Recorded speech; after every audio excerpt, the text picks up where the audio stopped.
Okay.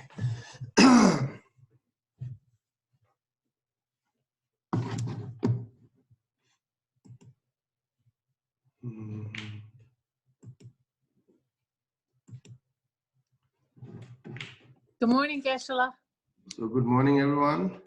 Good morning. Good morning, Geshe. Welcome home. Oh, I see. Good morning. Good morning, Geshe. Good morning, everybody. Good morning. So how's everyone? Good. It's Good. Everyone is okay? Good. Happy to see you.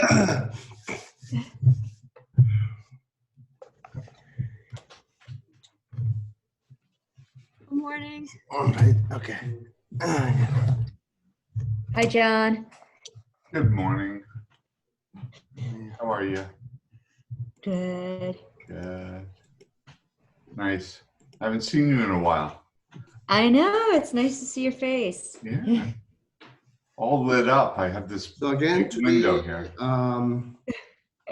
our topic is let's just open. We are not going through by one book as a Shantideva book. Therefore, I picked up this teaching from the collection of mind training, the book called Collection of Mind Training.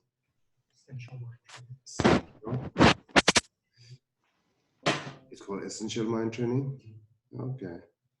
Yeah, some kind of a lot of different mind trainings there. We just collected. What is it? Maybe it's in both. Oh, okay. Yeah. So, and then I thought I picked up this because try to help in these situations, today's situation. Therefore, it's a teaching on taking affliction into the path. Let's see how we can encourage each other to be more happier and peaceful. So whatever the what happening is happening, right? Which we cannot stop, and then and we have to try best as you're doing right now. But right now, mentally, I don't know how much we try best. Like physically, yes, you washing hand and all this doing what's like instructed to us by many different doctors. That's exactly we're doing. Not giving handshake each other and washing hand again and again. Not going outside of for like a home. So this is all we try. But you are inside. But the mentally, how much you prepared, that I don't know. So, and then, so therefore, I thought also here, our center is like as like a Buddhist center. Then we very much believe that as well, you are calm and peace mind, have peace mind, very much affected to body and environment. That's our belief. So therefore, I picked up this subject for today. So it's the taking affliction into the path. So affliction itself never become a path. It's always dangerous, always causing having suffering, right? Always be origin of suffering. The affliction is never ever become a path. But the affliction into the path means we need some kind of technique that affliction turn into the path. So why we need affliction turn into the path? Because it's there. Affliction is there with us, like a 24 hours, 7 days. It's with us. And if you know the idea how it's turned into the path, that affliction will not that much affected. That much we will be calm mind, right? And this book, I forget to add here who is the composer. So I don't remember who's the composer. One who must be one of the Katama master, because most of my trainings comes from there. So And then here it's individually talking on the attachment, how it's turned into the path. And then we should learn first this, see how instructor to us do to practice, how telling us to attachment turn into the path. I'm in the path. And after that, if we know how attachment turning into the path, then same as like anger and fear, right now what we have it, so that how turn into the path, as you can apply same idea with a different type of mind. Okay, and then path. Turn to the path means like make it more positive. Turn to the path also regarding Buddhism, it's say turn into the path means that reflection, make it path, like turn into the path for enlightenment. That's the long goal. But right now, turn into the path means that the movement that make it more positive. So and then take opportunity from afflictions. That's another thing says. Say it. Take opportunity and learn from affliction, and then make your life peaceful and calm. That's another way to say it, to turn into the path means. Okay. As a beginning with the homage to Guru Ratna as a precious teacher. So now a teaching on taking afflictions into the path, it is said that the instructions for transforming, okay, the men like turning into the path means transforming, okay, another way to say that. Transforming forceful mental states, such as attachment and aversion, into the path on the basis of the two awakening mind. So how to take affliction into the path is presented in the tantras. So okay, two awakening minds. The awakening mind, another term is bodhicitta, right? Bodhicitta is awakening mind, and sometimes we, that we should keep that the term always as a bodhicitta. When we translate into the English, even like a fully enlightenment, or let's say awakening mind, it's not completely saying it. The definition is, we will not understand completely. Therefore, keep it as a bodhicitta. Okay. So there are two kinds of bodhicitta: ultimate bodhicitta, conventional bodhicitta. So now this is the main tool. Your attachment, how it transform, how it's turning into the path by practice of awakening, conventional bodhicitta, and then by practice of ultimate bodhicitta. This two is the main idea, okay? So now it's more instructed us how to do it.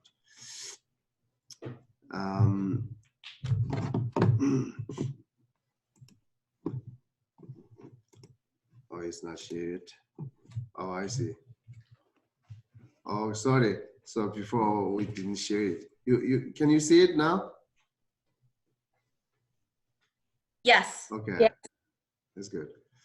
So, okay, let's read from begin again. After homage, it's a teacher on a teaching on taking affliction into the path.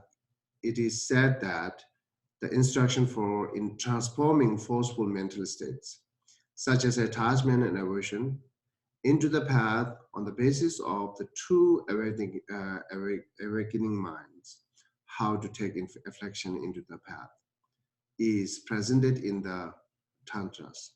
Okay, so now it is impossible for the ordinary afflictions themselves, as I said before. So it's impossible ordinary affliction themselves to become the path, right? So ordinary affliction means the affliction itself. There are no like a holy afflictions, okay? But sometimes maybe we might have a confused. When we say ordinary afflictions, then they might have a holy afflictions. We do not have any holy afflictions, okay?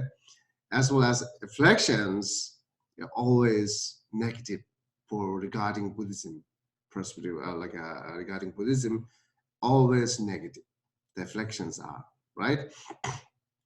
As you know, there are 6 root affliction and 20 secondary afflictions, right?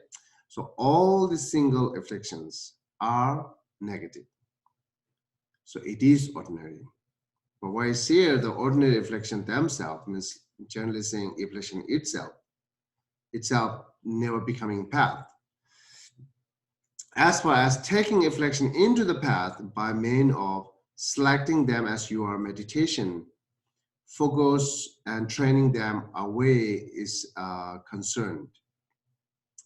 This has been taught repeatedly in the sutras. The instruction for this is as follows. Now there are 2 kinds of instruction, okay? So take attachment. Now taking attachment as an example to how to train into the path. And then, okay, so before that, we should know all these afflictions are mental state. It's earlier saying transforming forceful mental state, right? All single afflictions are mental state. That mental state is, we are not talking brain. We are not talking any physical things, right? The mental state, the associated with a Buddhist, it's a lack of form. It's a, it's lack of form, right? It's not form. So mental state, the definition of mental mind is, say we are clear and awakening. Clear and awakening is the, it's a functioning, the mind, mental mind is, all these consciousness minds are functioning, but it's not physical, right? You cannot see through by eyes. Doesn't matter how much you are used by machine or whatever, you cannot see through by eyes that mental state. Therefore we say it's not form. Okay, so it will take time to give more logic why it's not brain. And there is still, like, it's a big caution for us, right? So many of scientists are saying that mental state minds are could be physic and or could be brain. So this is different issue. So okay, so when we meditate, when we taking practice of this mind training, we are never thinking that minds are any kind of form. Okay, go with the more Buddhist definitions, and then it will take time to learn more, to separating from form and physical things. But right now, yes, this is how we need to do it. That means like a mental afflictions, attachment or aversion or whatever the mental afflictions are the mental state. Therefore, they are not the form. They are not the physic. We cannot see through our eyes. We cannot hear through our ears. Just there, something there, which we cannot see it, but it's functioning, right? Okay. Sometimes we finding, if you are familiar with the Mahamudra teaching or training, so there are more meditating with the mind, right? So then we really have to find out the mind.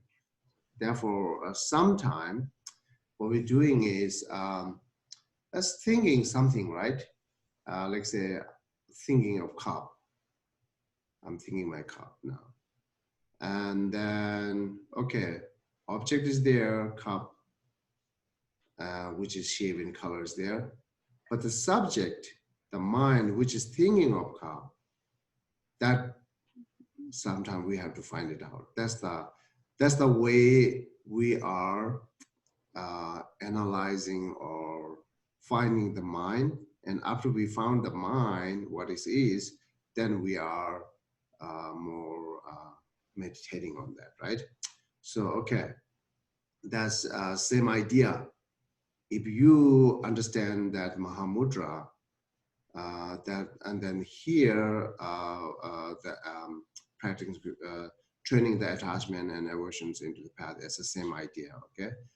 One of the mind, the attachment, looking at this, all this color and this and that, and then once you've not found it, then you are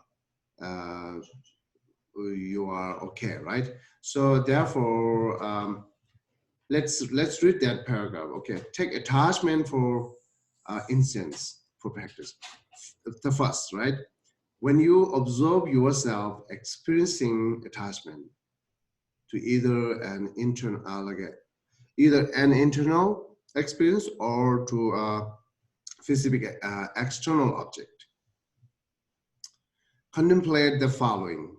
Okay, so therefore, before you contemplate it, so you are you have to understand. It says when you observe yourself expressing attachment to either an internal experience or to like what we call specific external object. Okay.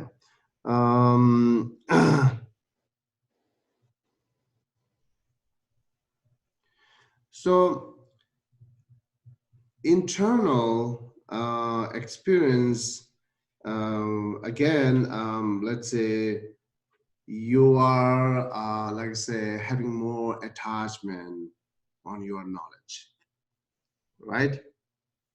Or you can have more having attachment to your love to other. How's beautiful? It's possible, okay? You can have attachment. It's very much possible we have attachment to our internal knowledge, love, or so on and so on. So there's a wisdom, okay? How wonderful my wisdom, right? So attachments comes. So that's saying internal experience. But my thought, my suggestion, if you are wants to analyze on attachment, that attachment should take with a specific external object. Okay, it will be more help us because this is we have a long habit, and then we have a many experience. We do not have that much experience. Even we are having attachment on internal things, but we are not that awakening on that. We are not. We do have an experience, but we are not recognize it. We are not realize it. So therefore it's a little bit difficult for us. Therefore, when you analyze or contemplating on attachment, I thought take attachment, which is attaching to the external object, right? That makes it easy for us. Okay. So therefore, contemplate the following. This is the affliction of attachment. Okay, let's say no, it's directly go to the. Okay, anyhow, I'm going to reading this paragraph. This is the affliction of attachment. Okay, so know it. This is means which one? Then you have to know. So you should. Or you have to find it out what you have attachment at the moment right now, or whenever, right? So let's say right now at the moment, look at what you have attachment. You might have an attachment on your desk, you might have attachment on your book, or you might have attachment on like your relative, or you might have attachment on other things, right? So once you realize, once you find it out, the attachment which you have right now, then pointing on that and then saying this is the affliction of attachment. So before you pointed it, you have to find it out What do you have an attachment now? Okay, so let's say what I have it. Let me think it.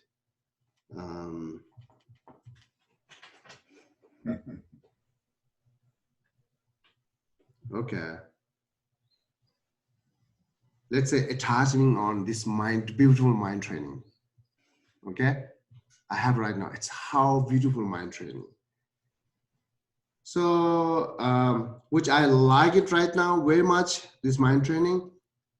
It could be attachment because most of our liking and wanting, as I usually saying, it's like most of time is associated with attachment. Always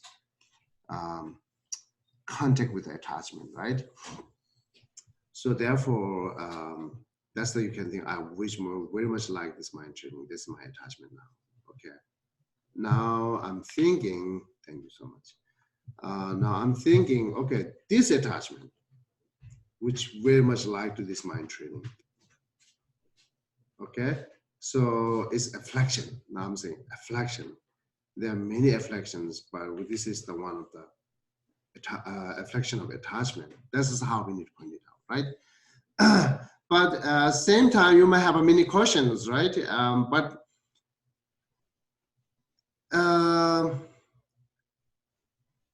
If you have a long time, lot of time, then you can have more questioning, right?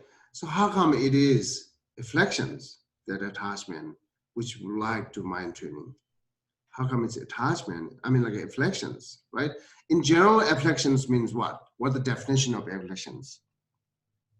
So, Chico, do you remember in English?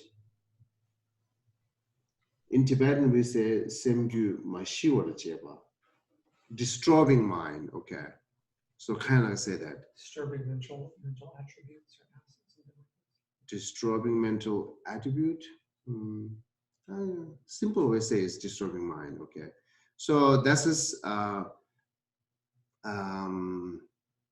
definition of afflictions, right? So disturbing mind. That's again, we need to be more clarify on that. What is disturbing mind means? Disturbing means not cause you always like a painful, right? Now, disturbing means not cause you always like uncomfortable, right? The disturbing mind here saying is which mind is very difficult to go with the positive, right? So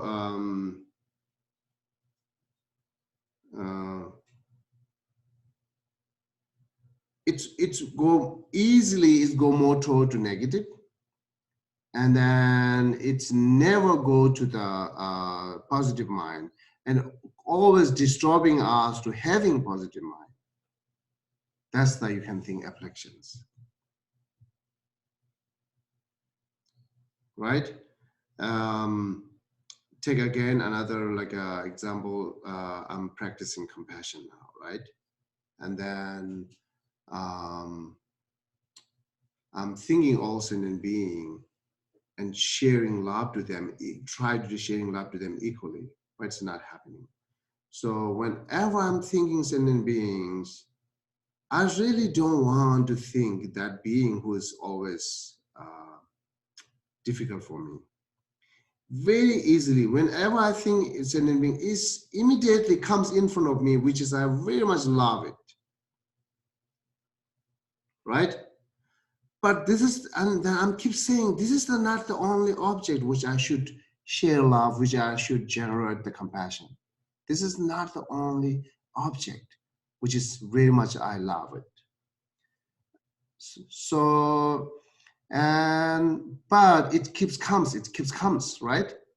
That disturbing you, that attachment, you are attaching to your loved one. So it's disturbed you to having this more brightly or like equal with the other beings. It's disturbing that, right? So you want it. Until we are not generating the compassion, that much less happiness or more suffering. So therefore, I'm finding my own happiness through by the generating compassion. The first things is attachment is disturbing me to generate compassion equal to each sentient being, equal to all sentient being, one by one. It's disturbing me. That's one way to disturbing, right? And another way to disturbing is like okay, sharing love, unconditionally love. So, and whenever I try to share the unconditional love, it's automatically turn into the condition because of my self-centeredness. So that it's really difficult to build it up unconditional love. I want it, but it's not happening again and again and again. So that disturbing. And then when you are very difficult to generate love and compassion to your enemies or difficulty, because your anger. Now anger is disturbing us to make it equal, right? So that's, this is the example for how afflictions are disturbing our mind. This is mean that disturbing mind. Disturbing mind means not that always making us uncomfortable. Okay, this is not the really mean of disturbing. Mean of disturbing is your mind's not let it think. It's not help you to think positive. It's always disturbing to having positive, and it's easily bringing into the negative. Okay, these are the afflictions. Disturbing means that. Okay, so now which I give examples like attachment, how disturbing it. So therefore, it's affliction now. So which I like that this is my training. So this I can take right now what I have attachment now, right? So and then when I realize as sooner, then I'm pointing, okay, this is the affliction of attachment. Sometime you might say, oh, okay, this is the affliction of anger. Or sometimes what happening at the moment, sometimes you might think like oh, this is the affliction of jealousy, right? Or this is the affliction of ignorance or pride and so on and so on. So therefore, at the moment right now, what you have afflictions, which is manifested strongly. So then you are pointed on that. This is the affliction of whatever. Okay. And then fear, which also I like to talk today, like the fear, I don't think fear itself is afflictions. The fear itself is not afflictions, I think. It is a result of afflictions, right? You have a self-centeredness, you have a self-grasping, then you have an anger, you have an attachment. That means that brings you fear. So fear is like a kind of like again is a disturbing mind, but it's not directly disturb us. It's not always disturb us to having positive mind, right? Sometimes fear brings us positive mind. You know, this is the way Buddhists are practicing. Way beginning, we build up the fear for death, right? And then as sooner we have that feeling, the fear for death, then it's turned into the positive. We say, okay, it's been, oh, now it's a very short moment. I'm dying. It's also a short moment. Why I should fight to each other? Why I lying to each other? Why I need to deceive to each other? So just do something good things. That fear not disturb you to having that kind of mind, right? Therefore, I don't think it's affliction. And fear not easily bring you to the negative mind. Therefore, I don't think this is another reason saying the fear is itself is not inflections. Okay, and sometimes we have confused on that. Okay, now as you're knowing that, so for inflections, until you found it more and more, and then just stay with it. The 6 root mental inflections are the, and then 20 secondary mental. These are the only inflection which we know right now, which Buddhism texts the recommended. These all are the inflections, right? If you found more, there's another issue. It takes time for that. Okay, so right now, inflection means only the 6 root mental inflection, 20 secondary mental inflections. Okay, these are the. Just stay with it. So, but you can analyze sometimes different. This is right now. Sharing you to practice overcome to your fear right now. So or the fears which is arise from attachment or some other things, right? So this is main things. Therefore, not really analyze these are that 6 root are affliction or not. Just accept it. But you can take time for analyze on that. Of course, you can take time for that, for analysis, and then make sure it is not yes or not. That we have to do it. But if you do right now practice, then you don't have time for analyzing because it brings you more suffering, right? So therefore say, okay, that's one of the 6, the root mental afflictions, what I have right now. And then pointing on that, this is the affliction of one of these. And then now text is like being example here is attachment. Okay, point it out. After you find it, then you're thinking, right? If not relinquished, right? Relinquished, not purified, and not concurrent, it will give rise to immeasurable suffering, such as a birth in the lower realms. If transformed and concurrent, it can become a condition for all fully enlightenment. I will therefore concur it so that it become a condition for Buddhahood. Okay, so and then it's more giving you the example how disturbing mind, right? How it brings more territorial to negative and disturbing you to have a positive. Okay, it will give rise to immeasurable suffering. So point it on that what you have a mental affliction at the moment right now, and then think this mental affliction until I'm not purified it, not conquered it, it will give rise to immeasurable suffering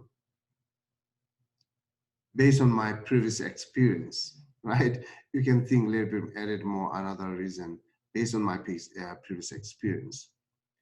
And then what are the suffering, such as a birth into the lower realms? This is one kind of suffering, giving example, but we do have a more suffering, right?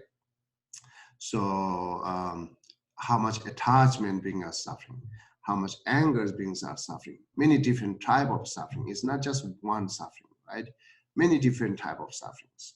So what's giving here is like such as the birth in the lower realm.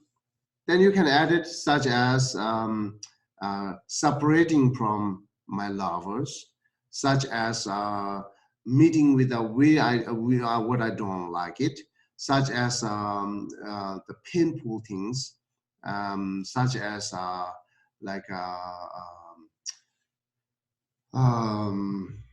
what suffering you have moment right now. You know, lower realm is more it's a little bit far from us to understand it.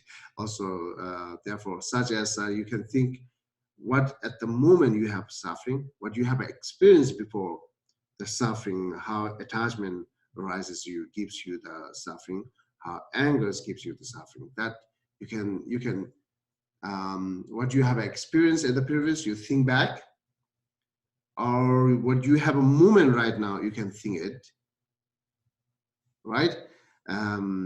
Yeah, that's the how give us immeasurable suffering. That immeasurable suffering is an immeasurable, but when we count it 1 or 2, 3, how come it's immeasurable?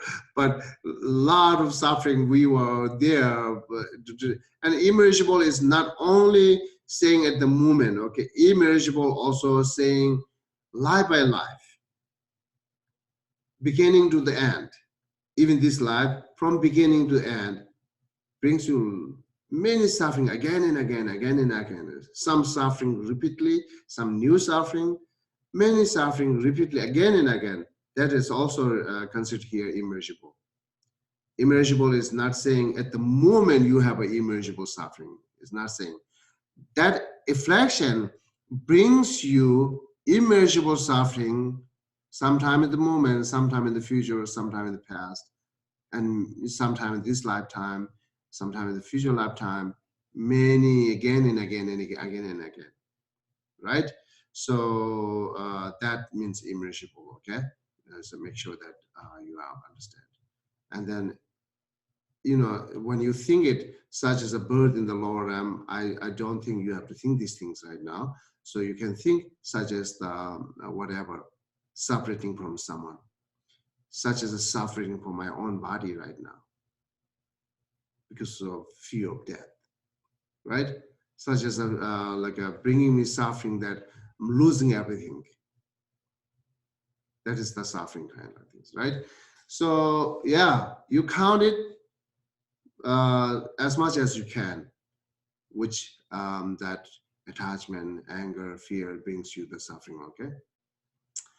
And then it transformed and concluded, which is the afflictions are. If afflictions transform it, it can become a condition for full enlightenment. And also you can add it here, it's become a condition for peaceful life, right?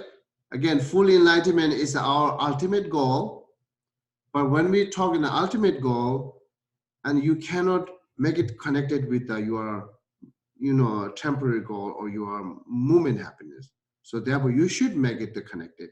You say, okay, it can become a condition for my peaceful life. It can become a condition for calm now, right? So either you can go temporary or ultimate. So here, giving always as an ultimate one.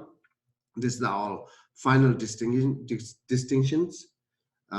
Therefore, said it here. But when we think it, we really don't have to think exactly like this. So, which is makes you more help at the moment. You can think that it can become, as I said, condition of calm mind, right?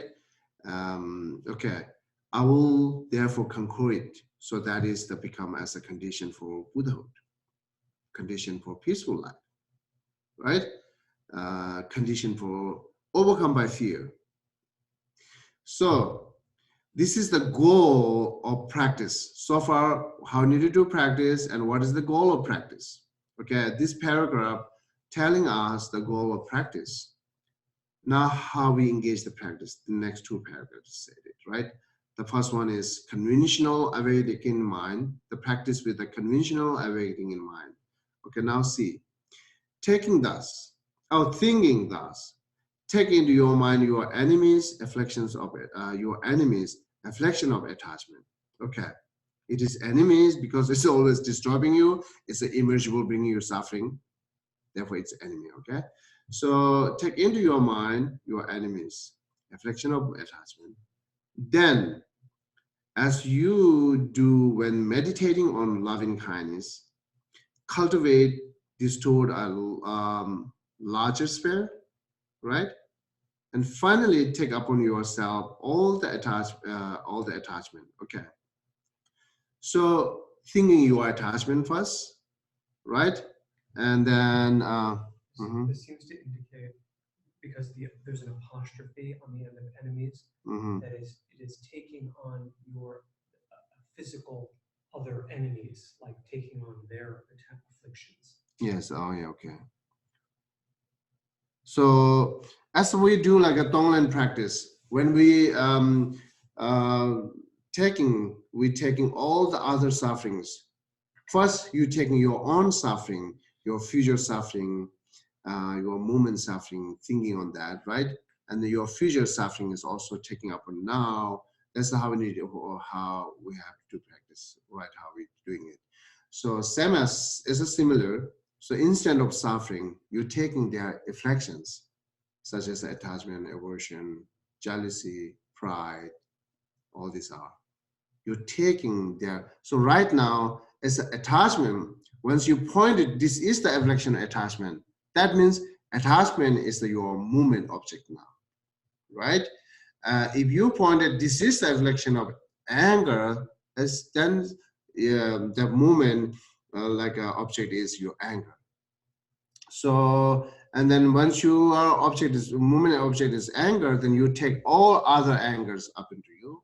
Right now, it's an attachment. Therefore, if it is attachment, then you take all other attachment upon you. It's like a matching it. Like a, if it is attachment, then take all other attachment. It is anger, take all other angers upon you. Okay. So, but when you do practice, like when you're taking that another afflictions, like an attachment up into you, maybe you might find it's difficult, or maybe you will not feel it. But one line is help you do that. So finally, take upon yourself all the attachment, including their propensities, exciting in all beings. Existing in all beings. As you do this, imagine that your own attachment becomes so great as to the unfathomable. Imagine that all sentient beings this one is more help here. Imagine that all sentient beings become free of attachment and attain Buddhahood. So they do not have any attachment. If you are more focused on this line, it might help you to how to think, take other attachment up onto you. Okay. So, well, it will be a little bit different, right? Once you take the other suffering up onto you, you feel some kind of like uncomfortable, right? But you might not have that kind of uncomfortable feeling when you take another attachment to you, until you see attachment is really negative and it's a cause of suffering. Then you might have some kind of uncomfortable things. Otherwise, you're not have feeling any once you take another attachment open to you, right? So therefore, it's important to know what is attachment, or to know what is afflictions. Then once you take it, you feel something. Same as like when you take suffering up into you, right? Okay. So, and then at the moment your mind is more fear, then you take all other fears upon you and think all sentient beings become free from fears, and they have attained peaceful life, right? Instead of attain Buddhahood, they attained peaceful life. Think again and again, right? That's we need to do it. And this is the precious of taking reflection upon yourself on the basis on the conventional awakening mind. You know, the conventional awakening mind has a true aspiration that always, I explain it, that one aspiration is that all other sentient beings, achieving Buddhahood, right? all sentient beings liberating from ignorance and suffering. All sentient beings attain Buddhahood. That's one aspiration, that the mind. And another aspiration, therefore I have to attain Buddhahood. So the both aspirations goes with the Buddhahood, but one Buddhahood for others, one Buddha for your own. But other Buddhahood is more what was significant, or more more essence and important. Okay. Yeah, more noble. Yeah, I think. Okay. So this is the conventional mind, right? So this is the conventional Vedic bodhicitta, conventional bodhicitta. So therefore, once you think it, okay, I'm taking all others' attachment or fear or anger up into me, and then all other beings are free from whatever the mental afflictions, free from ignorance, free from anger, free from attachment and fear and everything. Then they attain peaceful life at the temporarily, and then I will let them attain Buddhahood in the future. Therefore, right? Therefore, I'm taking, I want enlightenment. So therefore, I'm taking this all suffering into me.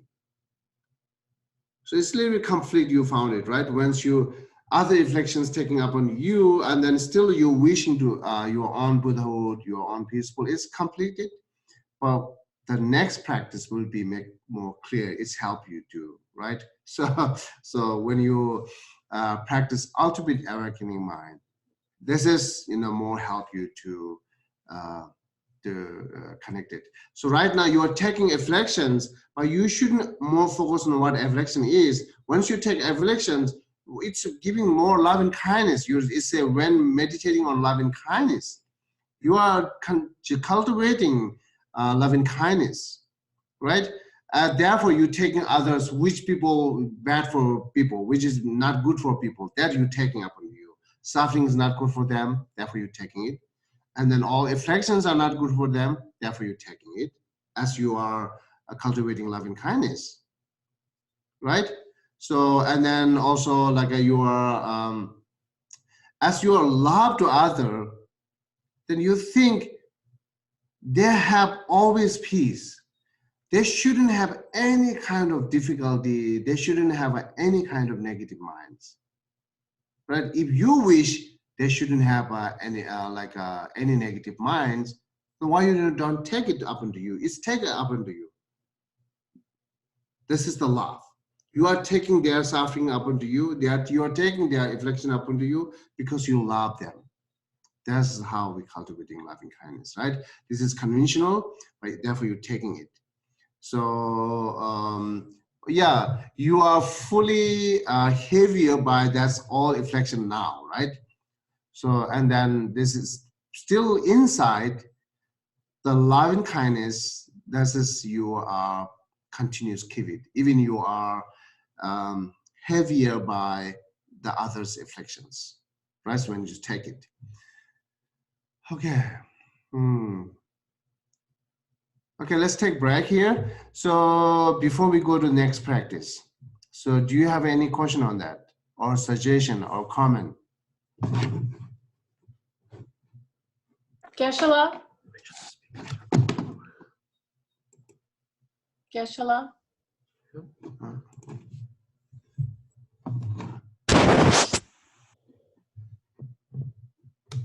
Do you have anything? You unmute it. Once you need to talk, you unmute it from the laptop and talk. If you don't want to talk, then it's okay. Just mute it. Geshe-la, can you hear me?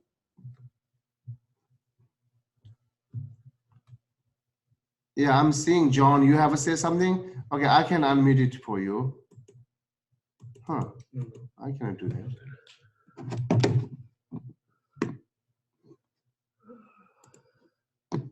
Geshe-la, can you hear me? Somebody was trying to talk to you. Oh, And, what let's see happened? who it is. Wait a little bit. The speaker is. Who is that trying to talk? Can you hear me? Yeah, John, can you wait a little bit? John, can you translate my question? Sure. Okay, so my question to Geshe-la is, in this practice, when you take on the afflictions of others, is it like Who's talking now? Okay. Can you leave your wait? Let us set up the speaker. Okay, speaker is not really good. Gloria, is that you who's asking that? No, it's Louisa. Oh, okay, Louisa, go ahead. So I was wondering if it is like the Tonglen practice, once you take upon the suffering of others, that you then implode your own ego with the weight of the suffering. So Geshe, Louisa is asking through me. I'm sorry, somehow I think we're conferenced here. Okay. Can he hear you? Yeah. Geshe, did you hear me? I don't know why. No, Louisa, how do we? I don't know how I picked this We're here. So particular Zoom account. Anyway, how are you? I'm okay. Let's just give them a moment to. Thank you. Yeah, I was going to say, I think Geshe asked us to wait. They're trying to hook up some speak. okay. Okay. Now better. Now better. Okay. Hi, Geshe. Hey, hello. So, Geshe, I have a question. Uh-huh. I was wondering if, I remember one time when Rinpoche was teaching about Tonglen, Uh-huh. the teaching said, yes, you breathe in, you know, the darkness. Uh-huh. You then use that darkness to implode the ego, and then you breathe out love and kindness. So is this practice similar in that you know, you might breathe in the weight and afflictions of others, but then you use it to implode some negativity within yourself? Okay. Is that So part of the transformation? I guess that's the question.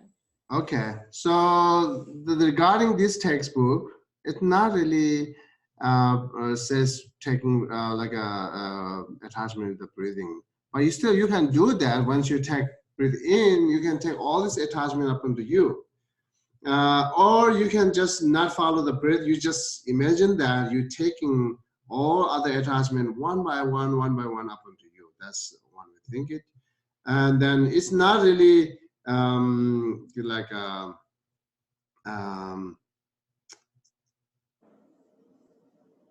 you know, I mean, like the mainly practice are same. What the Tonglen doing when giving and taking.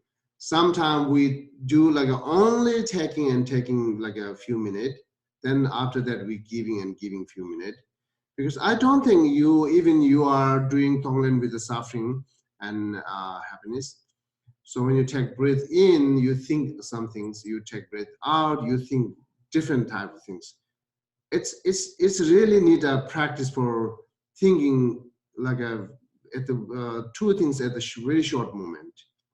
One is like taking suffering and they are free from suffering. Another thing is giving love, you know. So therefore, until we have very good train and practice, just do one way again and again and switch it to another way.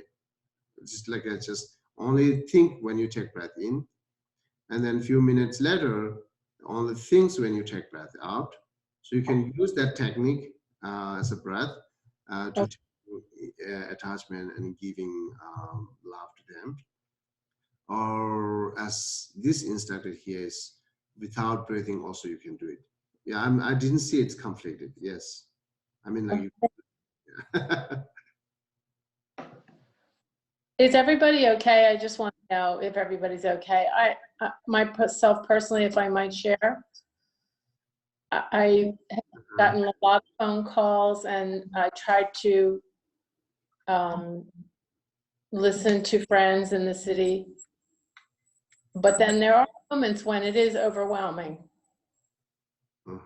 because there are doctors, you know, brothers that are working without masks and gloves. And the statistics out of Italy are very sad. So it is overwhelming. Oh, okay. So, and yeah, you did something for that?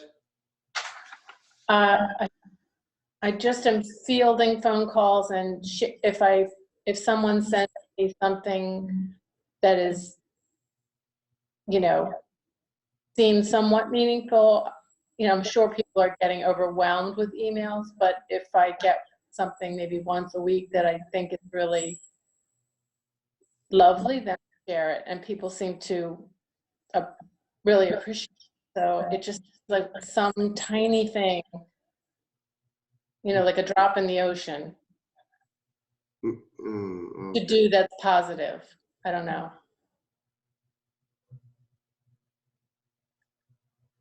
Just trying to share something positive, Okay. Okay. Thank you. right? So I was just wondering how everybody else is. Yeah. So everyone have any comment and share things? Hi, Geshe, Louisa, it's Judy. Hi, Judy. Hi. Well, I'm in that category of old age. So, yeah, 75 any minute. And, you know, we're staying at home. My husband's 82. We're staying at home. We did some shopping. I did it early in the morning when the store wasn't crowded, so we have food in the house.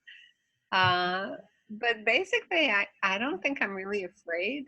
I feel, you know, I don't know why I'm not afraid, but I'm just listening. I wash my hands all the time. I'm just doing what I'm supposed to do. I'm staying home for the most part, except for walking the dog. We go out to the woods. Keep our distance from others and enjoy that being out. So, you know, life goes on, and I've been connecting with friends on the phone. I haven't figured out the Facebook thing yet, but we're connecting anyway. And I just wanted to share that I'm doing okay. Thank And you. hope that others. Nice. Okay. I think that one of the things that if we really, really look at, well, this is a terrible, terrible tragedy in respects, but there's definitely a positive. We all are kind of reconnecting with our families. We're reestablishing what really is important in life. Yes. It is truly, as tragic as it is, I think if we look back at it, it is a gift. It's a gift to Earth. It's a gift to, I mean, we've cut back on our pollution terribly. I just think that unfortunately it was the wake-up call that we as humanity needed. Hopefully we can take these lessons and the sacrifices that some people are going to make and not let them be in vain. That's nice. Yeah. Thank you. Okay. So nice. And Jennifer wanted to say something. She had the hand raised. Oh, okay. It's okay. I read the text again and I saw that it did answer my question, so thank you. Oh, I see. Okay. Yeah. So we have many overwhelming by many things, right? So it's having more and more. It's kind of like a this is right now. It's a very big things for our mind, but in general things, as we are in samsara, this is one of them which we knows, right? It's not really new and only this time. So this is one of them. So one of them is one of the suffering of samsara, which is which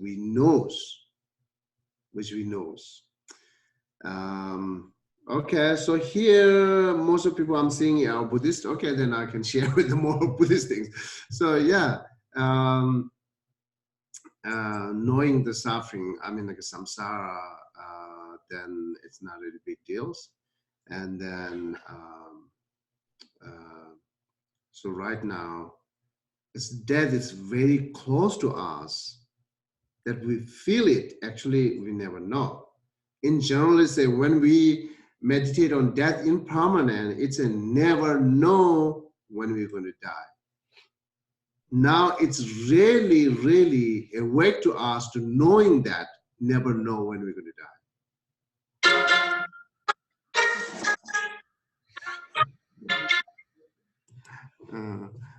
Okay, so therefore it's nothing new, right? It is whatever Lamrim or like all this Buddha, Lama Tsongkhapa said, it's same things happening right now, what they said it. Therefore it's nothing new it's nothing new for us. So never know. So death is uncertain. It said it, right? Death is uncertain. Now, so actually we should realize through by meditating to realize that death is uncertain. But now it's a very good opportunity that we don't have to meditate. Without meditating, we are knowing death is uncertain. Why not take opportunity for that, right? To complete your death impermanent practice. So, and then, you know, whenever I said it, the death impermanent practice is we are not having fear for just dying. Okay? That's just better not think it. If you think I'm dying, they're having only fear for that, so there are no meaning, there are like no essence to think on death impermanent. Okay?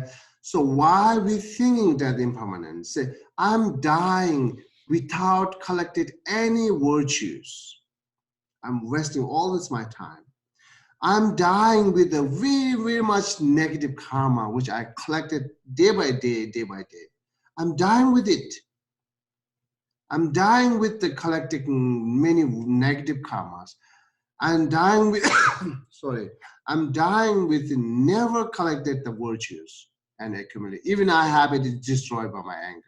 I don't have any virtues which I can carry to next life. That's you should contemplating. Death impermanent. Think death impermanent means like that, okay? It's not just say I'm dying and I'm dying and I'm dying. This is meaningless. This is only cause you fear, nothingness, okay? So therefore, let me repeat one more time because it's important. You should think I'm dying without any good virtues. I do not have any care to next lifetime. My next lifetime will be the terrible because I do not have any cause and condition for having happiness because there's no collected virtues. And then another side is I'm dying with a lot of collected negative karma, which is cause of suffering. My next life will be the terrible suffering that I will have it because I'm only collected. What is left over is negative karma remaining strongly, right? If I never did purify practice, remaining strongly, which I have a few virtues, it's not remaining because I have many times anger will destroy it. So therefore I'm dying with these kind of things. If you reflecting on that essentially you have to make it that, okay, I created show more virtues. I do more practice. I do more chanting. I do more purification practice. That has to be bring to you that kind of thought. That is the essential of meditating on dying.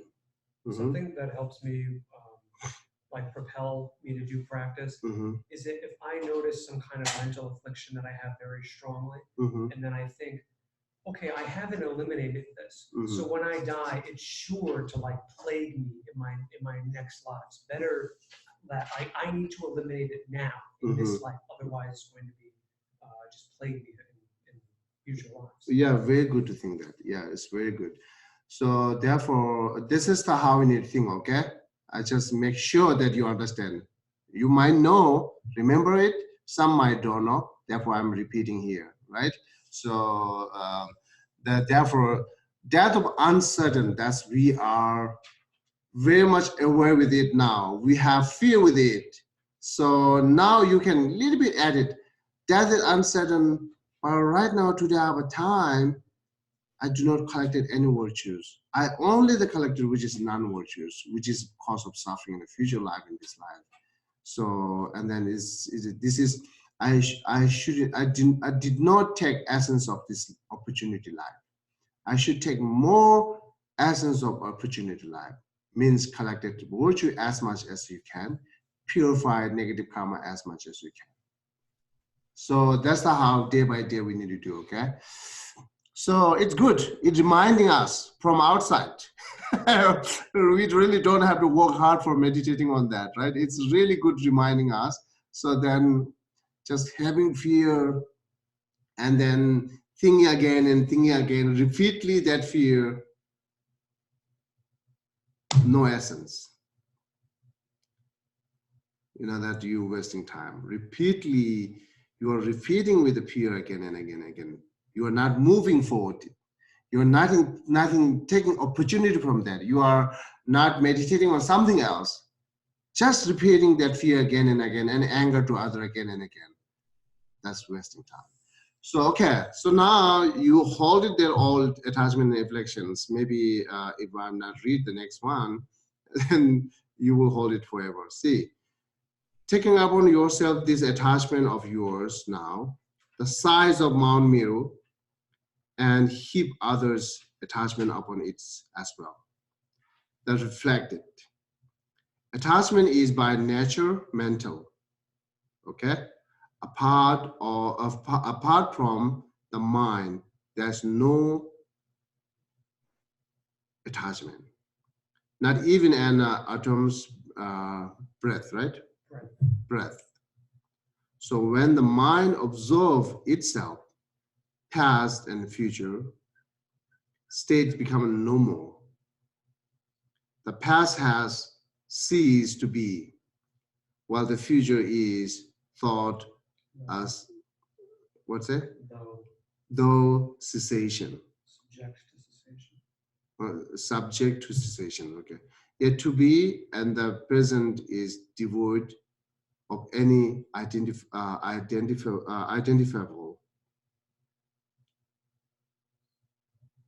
and characteristic, right? Such as a shape, color, and so on. Not existence in any manner. The mind abides like a space. So what is called attachment? That you analyze what is called attachment, right? It is one of the mental state. It's one of the mind. And then when you look at the mind, there are no past. The past are not exist right now. Future are not yet exist right now. And the present is divided into any identifiable characteristic, such as a shape, no color, or no shape, not existing in any manner. The mind abides like a space. So what is the called attachment? It's a mere name with no reference at all. Place your mind in the state as long as it's abide. This is the practice of the ultimate awakening mind. So now you hold this all attachment upon you. So now you are analyzing on what is really attachment, what I hold it here. What is really the fear which I hold it right now, which is really anger, what I hold it right now, right? You are analyzing on that. And then you might found something that what is the mind which you have right now. And you are splitting it. You are splitting it, that mind, because the past does not exist. It's gone. The future do not exist. It's not come yet. Only the present mind is now here, right? As the past and future is more easy for you, can think it is not exists, right? So now present minds, how you can let it disappear it. So it's saying it's the mind do not have any, it says identifiable, or what's called identifiable characteristic, as saying there are no shape, right? The mind do not have a shape, no color. But as I way beginning, I said it, now this is here moment you are not thinking mind as a brand, okay? As such, you think it's a brand, then you might find some color and shape. So they will stay with the Buddhist definition of mind until you really, really get it, right? So when you meditate, stay with this, and you can take a separate time for analyze it. It's really brain or not. Research more on that. But when you're meditating, yes, it's a totally clear and awakening, right? So, and then if good, actually, it's sometimes it's good that if you have a little small reason that saying mind is not the brain, right? So the mind goes to next life, the brain is burning here. They're already separating, they already see separated, right? So if mind is the brain, it cannot go to the next life. Should burn or should bury as like a brain is burying and burning things, right? But as one thing goes, move forward, one thing is gone, totally disappeared, right? So these two separate things, when we collaborated together, so then we are having confused. Oh, there's the small reason you can think, oh yeah, this is two separate things, okay? So, and then, okay, then it's a no color, no shape at the moment, present mind, no color, no shape. Then continuous look on that. When you say no color, no shape, okay, it's fine. It's no, mind do not have any color. Mind do not have any shape. I can imagine that way.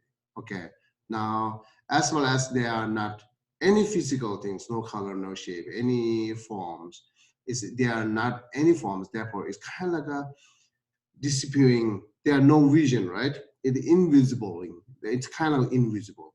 But you still, you might hold that mind as like invisible. But really look at that invisible, what is this? Find it out, okay? You will more go deeper to look it on that. And once it's disappeared, so then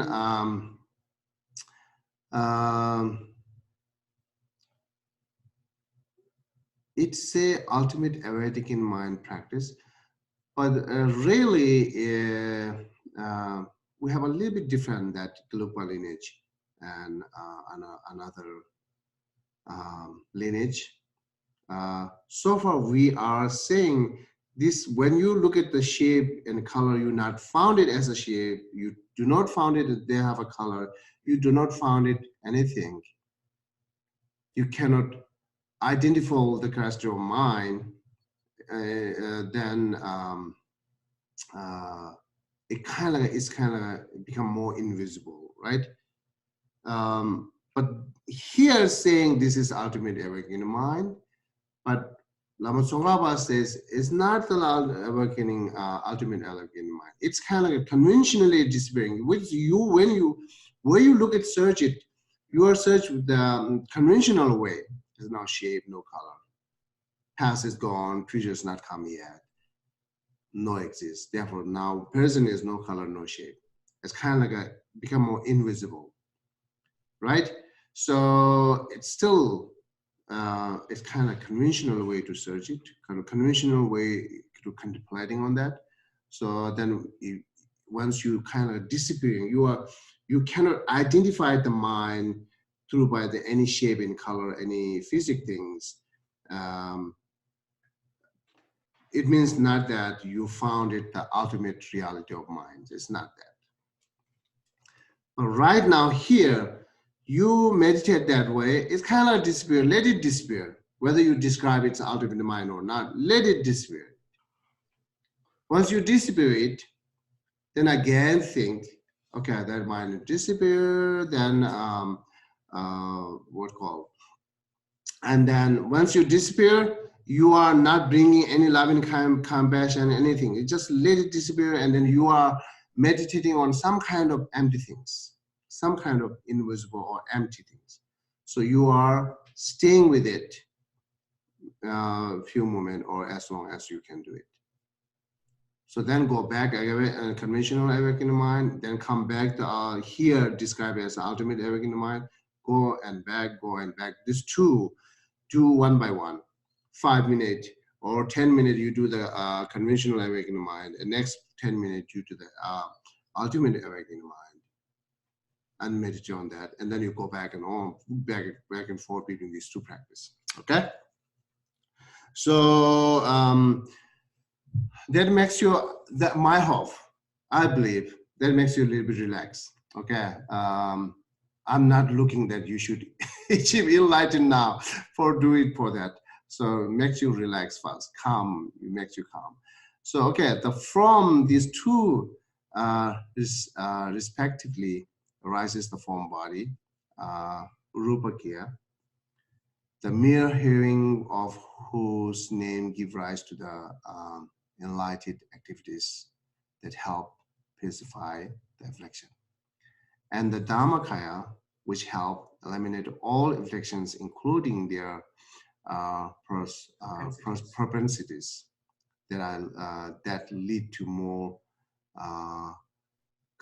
contaminated states. We should know how to extend this practice similarly to all affliction, such as hatred and hatred, the master, such as like they are, okay, it's saying attachment as an example that you can do with the other affliction practices. That's I just repeated I already taught at the beginning. So this has been written on based on my teachers' words alone, with no omission or addition.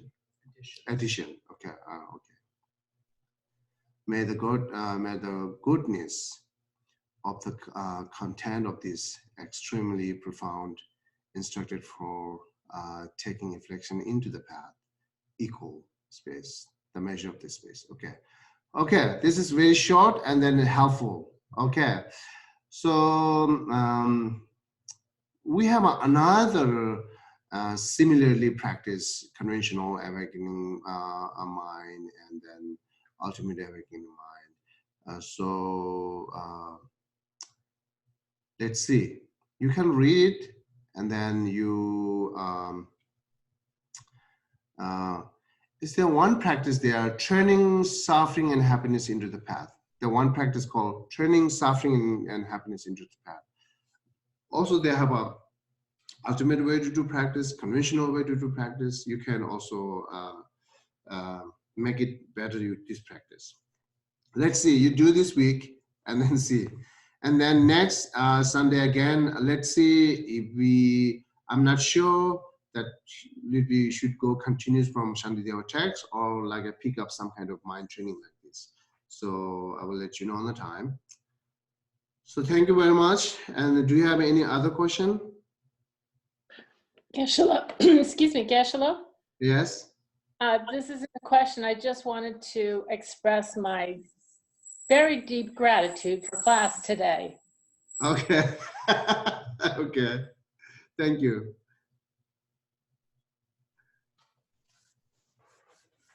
Any other? I'll say thank you too. Okay. Okay. Yeah, thank you. So I'm better when you are not close to me here. You're close to here, always yelling and yelling, right?